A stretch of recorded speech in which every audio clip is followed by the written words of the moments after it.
अस्सलाम वालेकुम। अगले रोज़ पाकिस्तान की नामवर सहाफ़ी महर बुखारी से बात हो रही थी तो मिज़ाहन कहने लगी, दस्तूर में साफ साफ लिखा है कि किसी भी सूबाई असम्बली की तहलील के बाद 90 दिन में इलेक्शन होने हैं। फिर भी दुनिया के सामने पीडीएम और पीपल्स पार्टी वाले इस वाज़े हुक्म को ना मानने की दलीलें देते हैं। सुप्रीम कोर्ट दस्तूर में लिखा हुआ हुक्म फैसले की सूरत में सुना देती है तो जजों को मल्लाहियाँ सुनना पड़ती हैं। हैरत अंगेज बात है कि कुछ लोग इस पर यकीन भी करते हैं कि दो सूबों में इलेक्शन ज़रूरी नहीं। हुकूमत एक तरफ खुद को जमहूरी कहती है और फिर अपने वसाइल के ज़ोर पर इतने ज़ोरदार तरीके से जमहूरियत के बुनियादी जुज़ के ख़िलाफ़ बात करती है कि दिल में कई वसवसे पैदा होते हैं और ये सोच आती है कि कहीं हम ही तो गलत नहीं।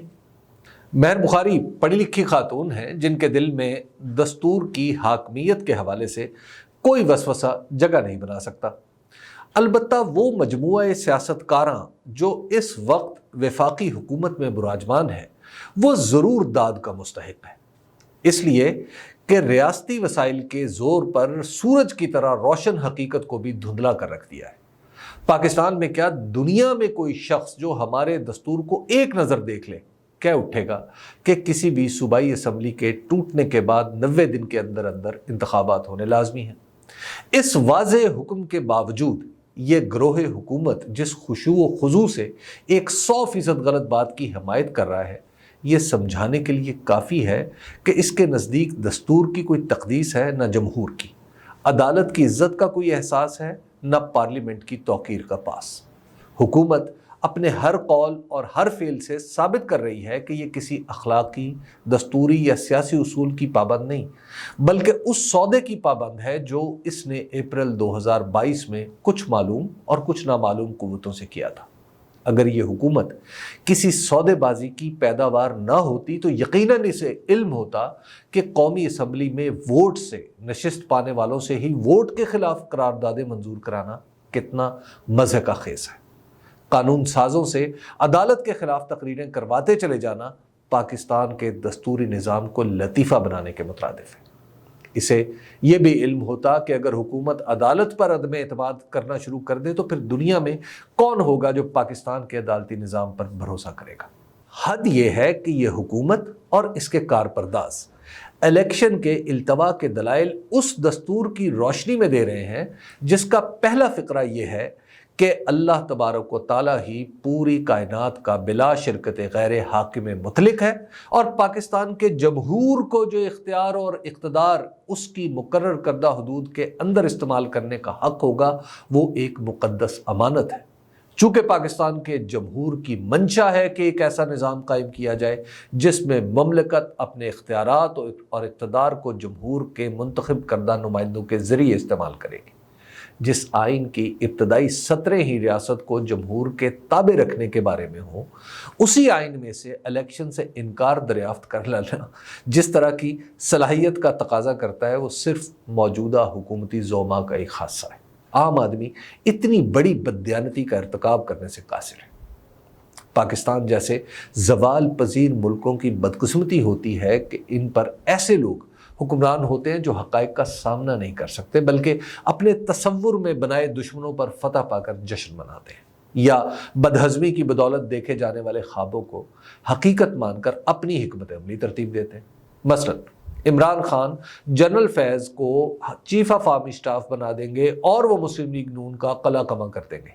ये एक तसव्वुर था जिसमें पहले एक शख्स को एक ओहदे पर तरक्की दी गई, फिर उसके ज़रिए ख़ुद को हारते हुए देखा, फिर उसके खिलाफ सचमुच लड़ाई छेड़ दी गई, फिर तसव्वुर में ही उस पर फतह पा ली गई। आंख खुली तो पता चला कि फैज़ हमीद थे ना कोई मुस्लिम लीग नून ख़त्म कर रहा था। नतीजा ये निकला कि आज उसी असम्बली से इलेक्शन के खिलाफ करारदादें पास हो रही हैं जिसे कल तक जाली और धांधली की पैदावार करार दिया जाता था। बदहज़मी के ख्वाब को सच समझ लेने की मिसाल आजकल ये है कि अहले ताकत इस इम्कान से डरे बैठे हैं कि अगर इमरान खान को हुकूमत मिल गई तो वो न जाने किस किस की मुश्कें कस कर उसे एहतसाब की टिकटिकी पर कस देंगे। ये फर्जी खौफ इस वक्त ऐसी दीवार बनकर इलेक्शन के रास्ते में खड़ा है जो किसी मकामी معافی اور درگزر کی یقین دہانی سے ختم نہیں ہو رہا۔ میری خبر یہ ہے کہ بات پھیلتی پھیلتی ملک کی سرحدوں سے باہر جا پہنچی۔